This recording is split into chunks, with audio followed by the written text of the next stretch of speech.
Perfect. You just look around this mosque anytime. Even the one person who came with one leg, remember what was his name? He healed, Felix. He left with 2 legs. So God designed this, the creation, and the creation of the heavens and the earth are enough signs for God. Now after you chop the carrots, where will they go? They go to grinders. Back here, see how they're designed? The grinders, they're flat. The front teeth are designed like scissors. They go just like scissors, they cut. And then they go to the grinders to make it fine, then you swallow it. Now in the swallowing process here, you take it for granted, don't you? But when you swallow, the air pipe is blocked first. You see the movement in there, and there's a sealing of the air pipe, so the food will go to the stomach, not to the lungs. You take this for granted, don't you? But God designed it, and you don't control it. And this is what it means that everything in the heavens and the earth glorifies God. Because even the disbeliever glorifies God. Because when the disbeliever swallows, his system is working according to God's will. The air pipe is blocked, and the digestive tract is open. The disbeliever's heart pumps, and he has no control over it. Can you stop your heart for a second? Can you slow it down or make it faster? Okay. So this is what it means, that everything in the heavens and the earth glorifies God. So in the creation of the heavens and the earth, I can go on and on as you see. The alternation of night and day. One of my favorite subjects. You saw the picture of the earth today? And the spaceship happened to be between the sun and the earth. So they took a picture of the illuminated side. The deviated illuminated side of the earth. and the other side was night. Now the earth is turning, and there's alteration of night and day, because it implies the earth is round, it is hanging in space. Who is holding it in space? Now how can the people avoid believing in God when they think about this? This is what means overwhelming signs of God. The axis of the earth is designed to create the seasons, which controls what kind of plants we grow, what kind of crops, what kind of food.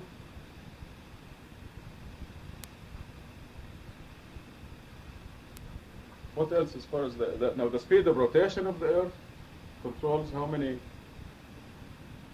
hours we have in the day. I mean day and night. And the speed is accurate. We know exactly what time the sun will rise 200 years from now. It's In a specific locality. It's so accurate they could predict where another planet was that they could never see. Mm-hmm. Like the discovery of Neptune. They had never seen Neptune, but the mathematical laws are so precise. They turned their telescope where they calculated, and there it was. That's how accurate the balance, Now they the do whole it by- balance of the solar system. Now they do it by laser beam bouncing back. The whole balance of the That's solar pretty system is if it was 1 second slower or 1 second faster, it would be on a balance. This reminds me that the latest distance they measured was 4 billion light years. They saw an object that is 4 billion light years away, which means if that object was destroyed, died 4 billion years ago, we'll still see the light coming. Now 4 billion light years, you're traveling at the speed of light for 4,000 million years to get there. And that's within the small universe.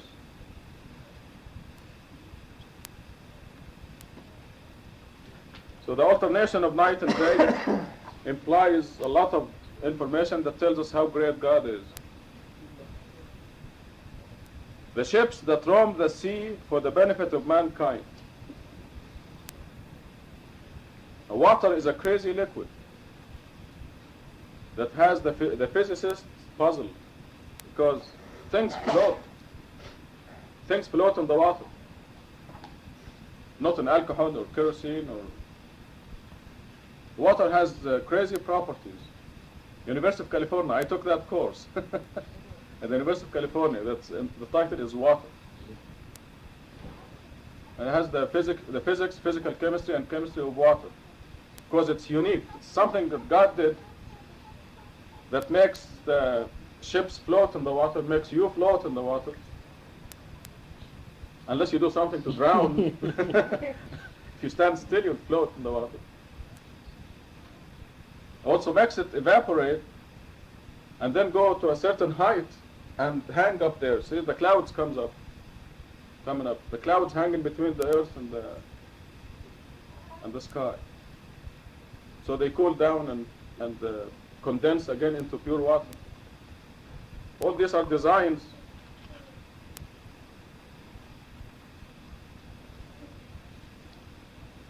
The water that God sends down to revive dead lands. I was just talking today about desert plants, for example.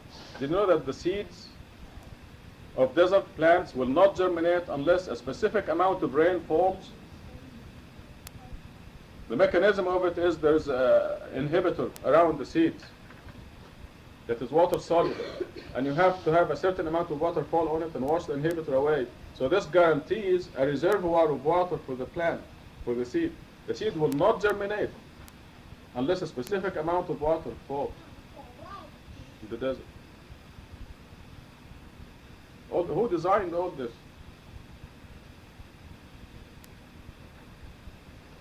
But if the person makes a decision that they don't want to believe in God, they will not see any of this, as we know from the Quran. The manipulation of the winds.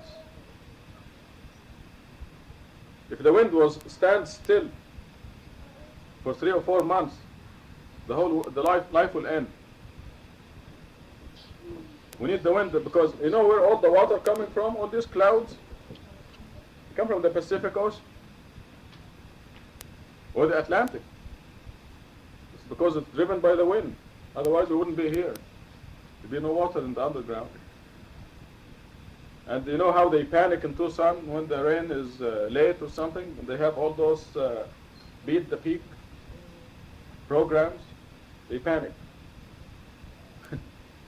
So you can imagine if there's no wind, there will be no Tucson. The manipulation of the wind. Pardon? It would be a ghost town. That's right. It would be not even a ghost town. Wouldn't start to become ghosts. The clouds placed between the heavens and the earth, all these are signs for people who understand. Now the idol worshippers disowned by their idols. 165. Yet some people set up idols besides God and adore them as if they were God.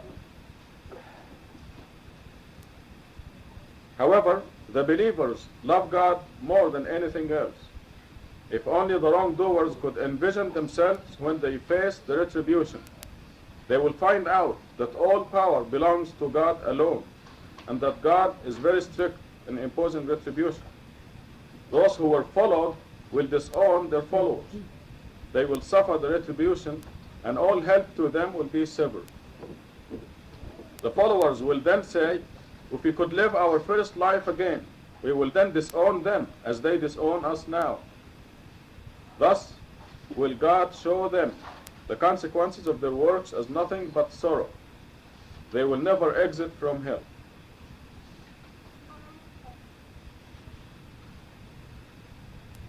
Now,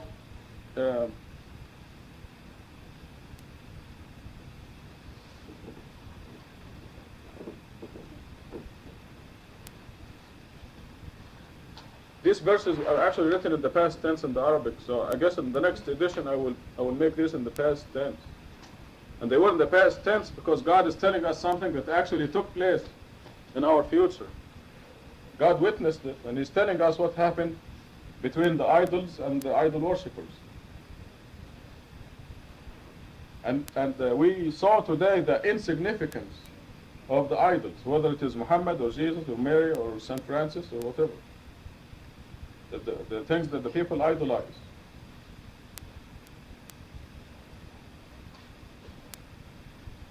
The newspaper actually has prayers to St. Jude for certain things today. I mean, in the newspapers in these days. Huh? Yeah, in the personals. 2 days ago, this lady wrote to Ann Landers saying that she made a mistake investing her mother's life savings, and she was praying to Mary and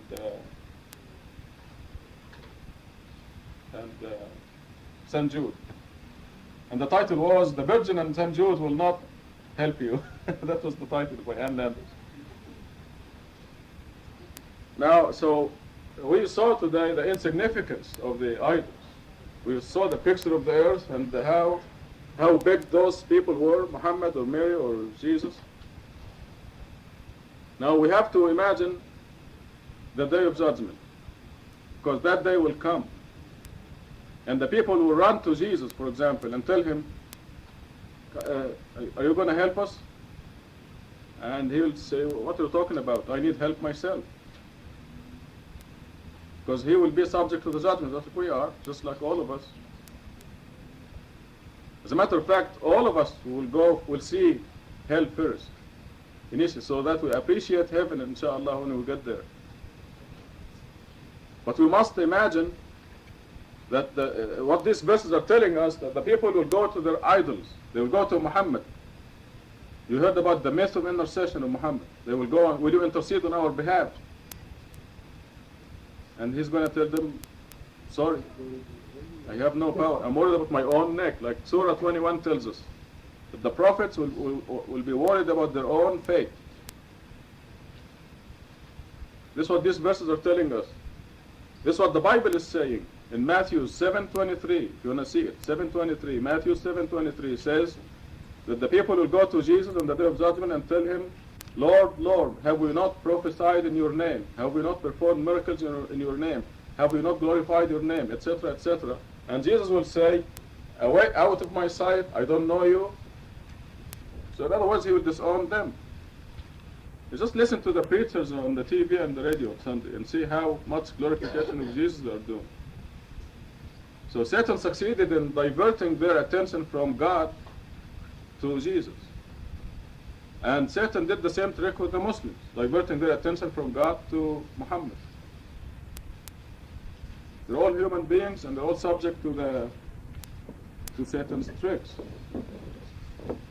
So these verses here are telling us that the idols will disown their worshippers.